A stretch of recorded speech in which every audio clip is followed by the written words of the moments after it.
Chapter 5, Conquest and Judges, Joshua, Judges, Ruth, 1 Samuel 1-8. Possession, compromise, and the cycle of descent. After 40 years of wandering in the wilderness, the generation that had rebelled against God at Kadesh Barnea had perished. A new generation stood on the east bank of the Jordan River, poised to enter the land God had promised to Abraham centuries earlier. The epoch of Conquest and Judges is documented primarily in the books of Joshua and Judges, with the early chapters of 1 Samuel providing the transition to the next era. The leadership mantle had passed from Moses to Joshua, a man who had been Moses' assistant since his youth and one of the two faithful spies who had urged the people to trust God.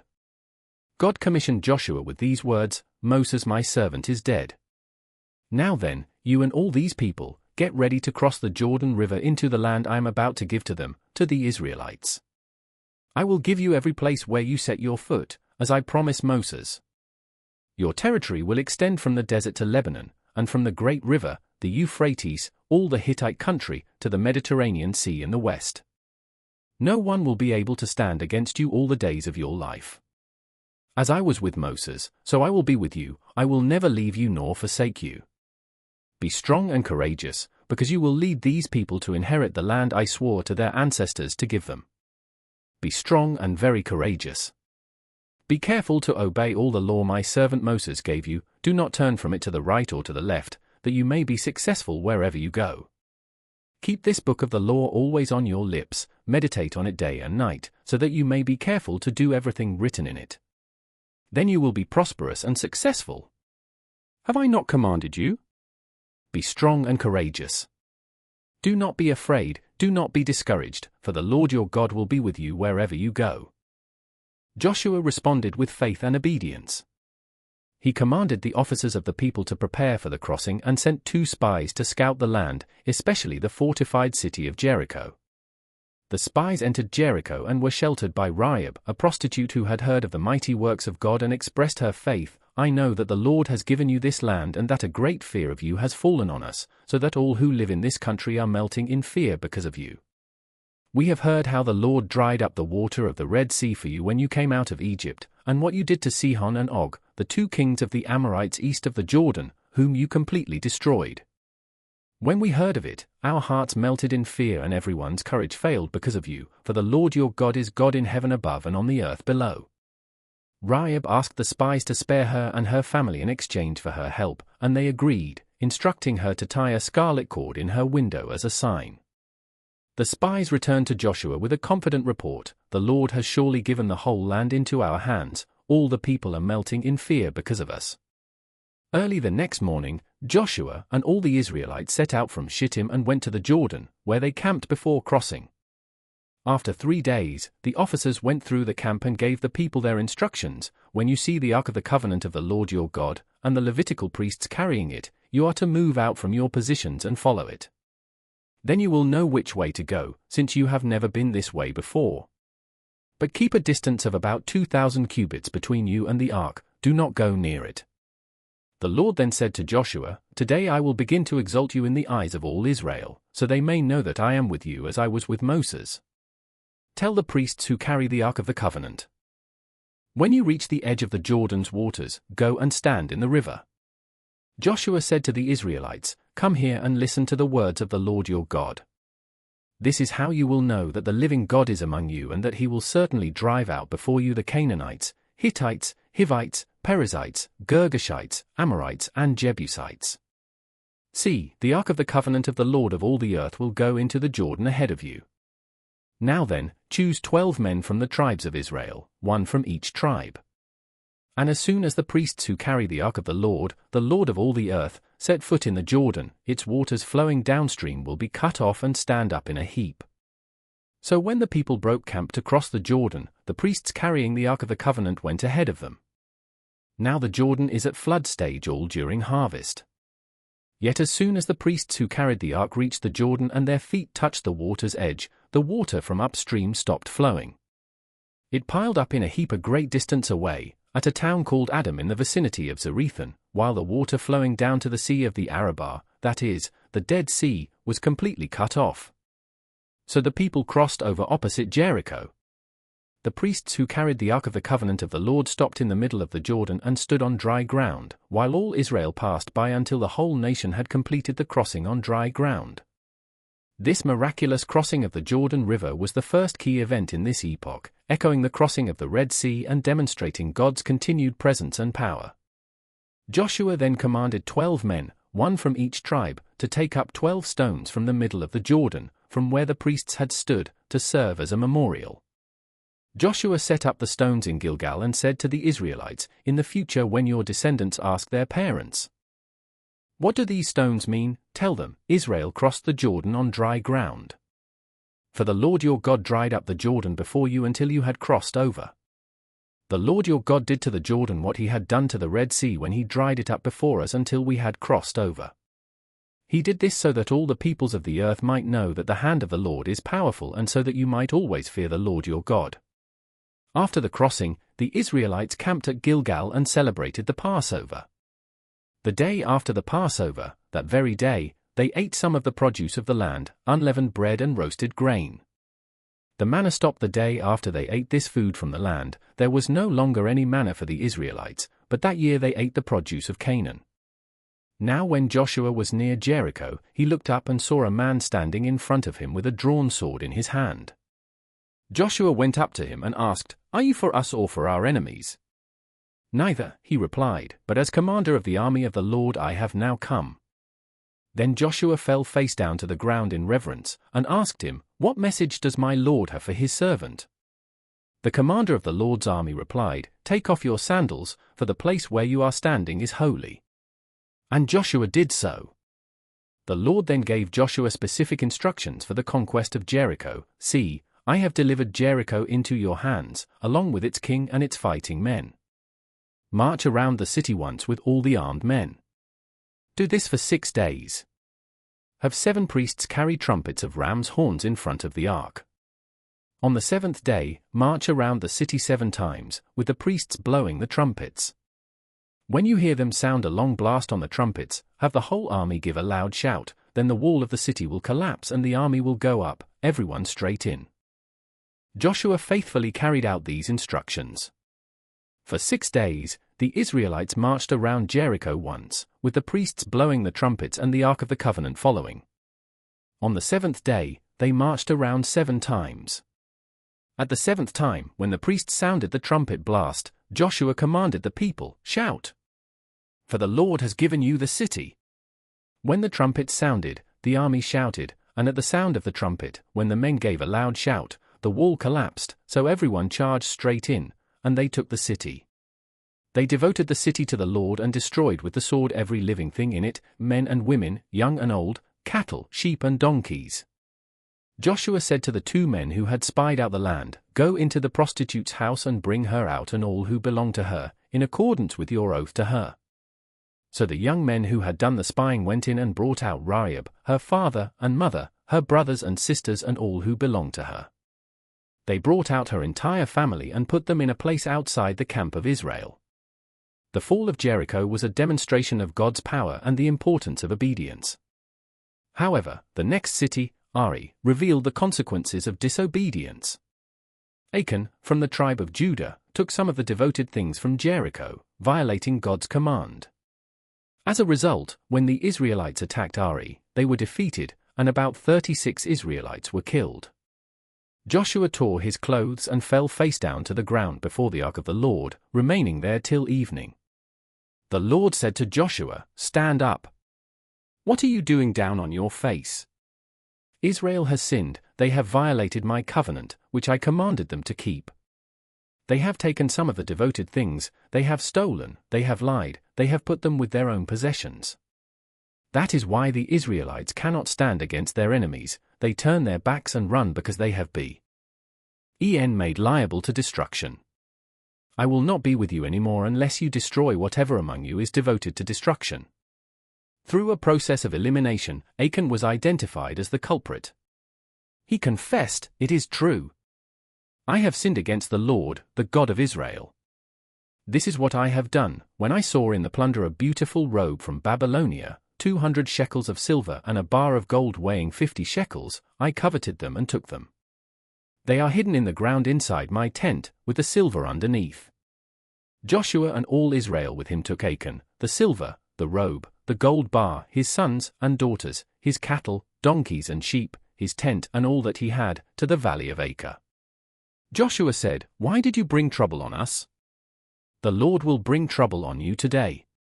Then all Israel stoned him, and after they had stoned the rest, they burned them.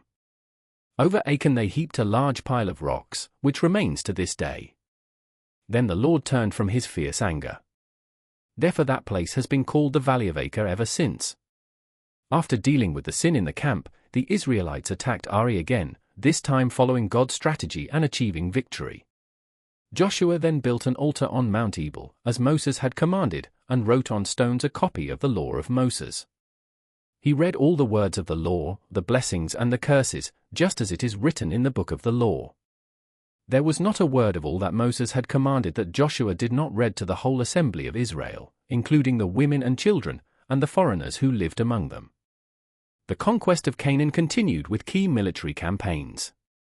The Gibeonites, hearing of Israel's victories, deceived the Israelites into making a treaty with them by pretending to be from a distant country. When the deception was discovered, the Israelites honored their oath but made the Gibeonites woodcutters and water carriers for the community. This decision had long-lasting consequences, as the Gibeonites remained a thorn in Israel's side. When 5 Amorite kings heard of the treaty with Gibeon, they joined forces to attack Gibeon.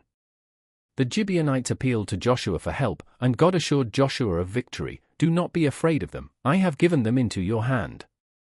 Not one of them will be able to withstand you." As the Amorite armies fled, God hurled large hailstones down on them, and more of them died from the hail than were killed by the Israelites. On the day the Lord gave the Amorites over to Israel, Joshua said to the Lord in the presence of Israel, "Sun, stand still over Gibeon, and you, moon, over the valley of Aijalon." So the sun stood still, and the moon stopped, till the nation avenged itself on its enemies, as it is written in the book of Jasher. The sun stopped in the middle of the sky and delayed going down about a full day.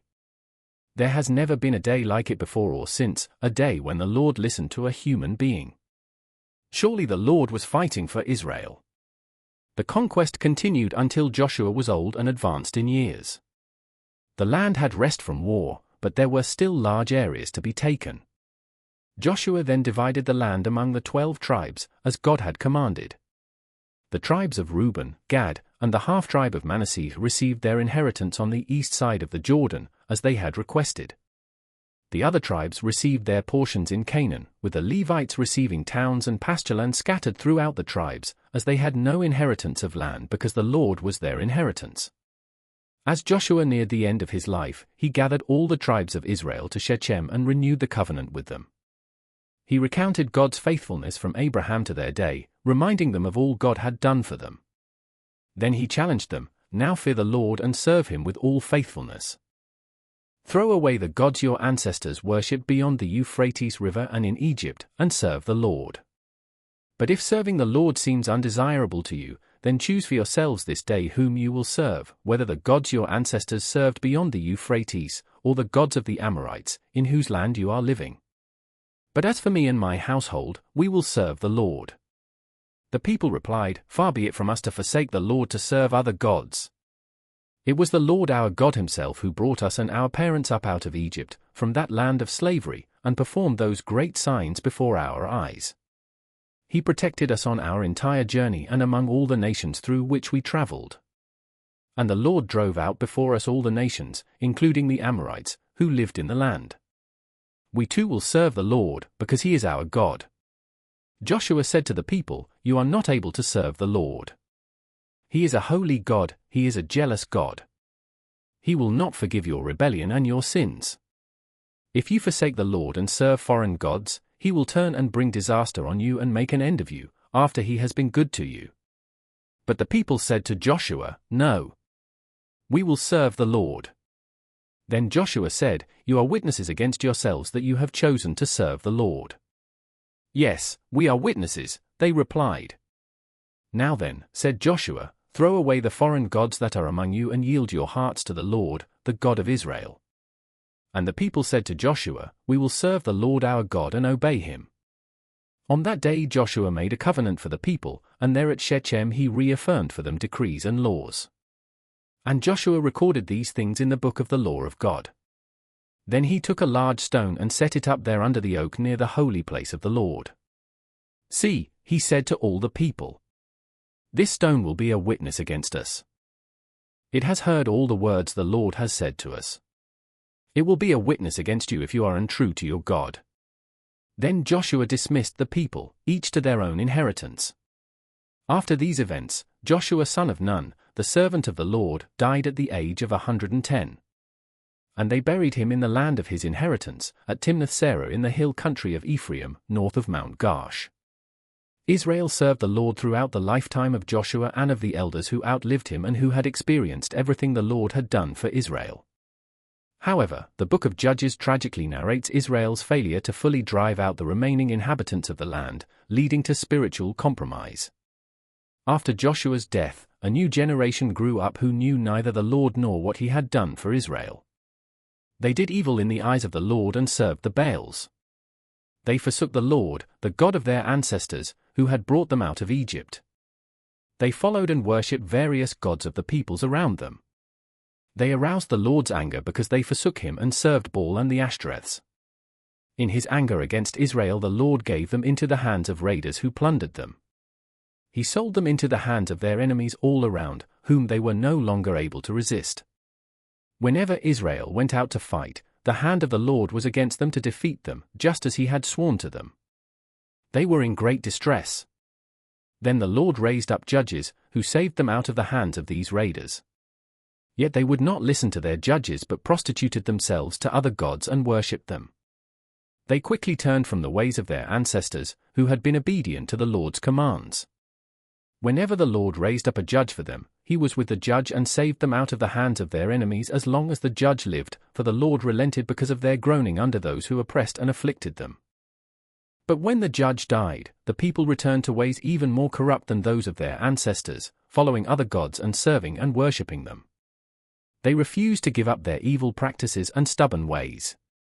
This pattern became a dark, self-perpetuating cycle, sin, worshipping false gods, which led to oppression, God's discipline through foreign enemies, which led to supplication, the people crying out, which brought forth a temporary deliverance through a divinely appointed judge. Each successive cycle spiraled deeper into depravity, as the book of Judges repeatedly states. In those days Israel had no king, everyone did as they saw fit. The judges were a diverse group of leaders raised up by God in times of crisis. Othniel, the first judge, delivered Israel from Cushan-Rishathaim, king of Aram-Naharaim. Ade, a left-handed man, assassinated Eglon, the Abese king of Moab, and led Israel to victory. Shamgar struck down 600 Philistines with an ox goad. Deborah, a prophetess, judged Israel under a palm tree and, along with Barak, defeated the Canaanite army led by Sisera. Gideon, with only 300 men, defeated the Midianite army that was as thick as locusts. Tola and Joi judged Israel after Gideon. Jephthah, the son of a prostitute, defeated the Ammonites but made a rash vow that cost him his daughter. Ibzan, Elon, and Abdon judged Israel after Jephthah. Samson, a Nazirite with supernatural strength, fought against the Philistines but was ultimately betrayed by Delilah and died while destroying the temple of Dagon, killing more Philistines in his death than in his life. The book of Judges concludes with two horrifying stories that illustrate the moral chaos of the era. The first is the story of Micah, who created his own shrine and hired a Levite as his priest, leading to the tribe of Dan stealing Micah's idols and priest and establishing idolatry in their territory.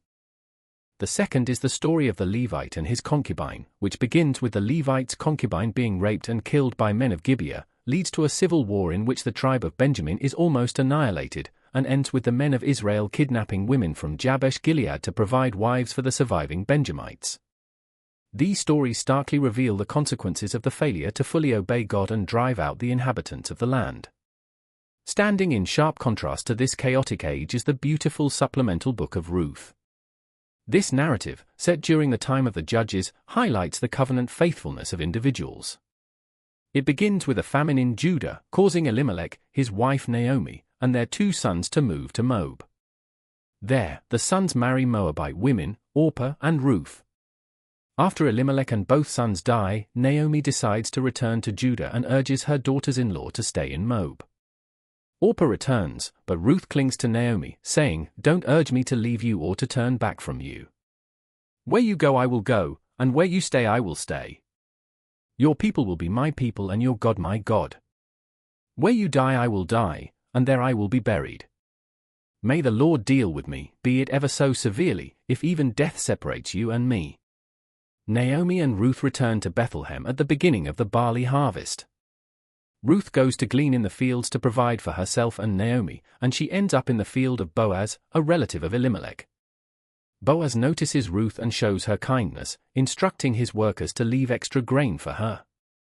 Naomi recognizes Boaz as a guardian redeemer, Hebrew, Goel, a family member who could redeem the family property and marry Ruth to carry on the family name. Following Naomi's advice, Ruth approaches Boaz at the threshing floor and asks him to spread the corner of his garment over her, a request for him to act as her guardian redeemer. Boaz agrees but tells her there is a closer relative who must be given the first opportunity. The next day, Boaz meets with the closer relative at the city gate, along with 10 elders. Boaz offers the relative the opportunity to redeem the land that belonged to Naomi's husband, but when the relative learns that he must also marry Ruth, he declines, saying it might endanger his own estate. Boaz then declares to the elders and all the people, "Today you are witnesses that I have bought from Naomi all the property of Elimelech, Kilion, and Mahlon. I have also acquired Ruth the Moabite, Mahlon's widow, as my wife, in order to maintain the name of the dead with his property, so that his name will not disappear from among his family or from his hometown. You are witnesses today." The elders and all the people at the gate said, "We are witnesses. May the Lord make the woman who is coming into your home like Rachel and Leah, who together built up the family of Israel. May you have standing in Ephrathah and be famous in Bethlehem. Through the offspring the Lord gives you by this young woman, may your family be like that of Perez, whom Tamar bore to Judah." Boaz and Ruth marry and have a son named Obed. The women of the neighborhood name him Naomi, saying, "A son has been born to Naomi." They tell Naomi, "Praise be to the Lord, who this day has not left you without a guardian redeemer. May he become famous throughout Israel. He will renew your life and sustain you in your old age. For your daughter-in-law, who loves you and who is better to you than 7 sons, has given him birth." Then Naomi took the child in her arms and cared for him. The women living there said, "Naomi has a son." And they named him Obed. He was the father of Jesse, the father of David. The book of Ruth introduces the concept of the kinsman redeemer, Goel, through which the Moabite woman Ruth is restored. Crucially, Ruth's lineage is traced, demonstrating God's sovereign hand quietly ensuring the bloodline of the future Messiah remained pure and intact, a vital link to the Abrahamic and Davidic promises. This beautiful story of covenant loyalty and redemption stands as a beacon of hope in the dark period of the Judges. The epoch of Conquest and Judges closes with the birth and prophetic call of the great prophet and last judge, Samuel. His mother Hannah, who had been barren, prayed for a child and vowed to dedicate him to the Lord. God answered her prayer, and she gave birth to Samuel. After he was weaned, she brought him to the house of the Lord at Shiloh and left him there to be raised by Eli the priest. Samuel grew in the presence of the Lord, and the Lord was with him. The Lord appeared to Samuel at Shiloh and revealed his word to him, and Samuel's word came to all Israel. As Samuel grew, the Lord was with him, and he became a prophet recognized throughout Israel. Samuel's birth and call marked the end of the charismatic tribal system and the transition to the monarchy. Thus ends the chapter of Conquest and Judges, a story of possession and compromise, of God's faithfulness and Israel's unfaithfulness, of cycles of sin and deliverance. Yet even in the darkest times, God was at work, preserving a remnant and ensuring the continuation of the messianic line through the faithful obedience of individuals like Ruth and Boaz. The stage was set for the next dramatic act in salvation history, the establishment of the monarchy in Israel.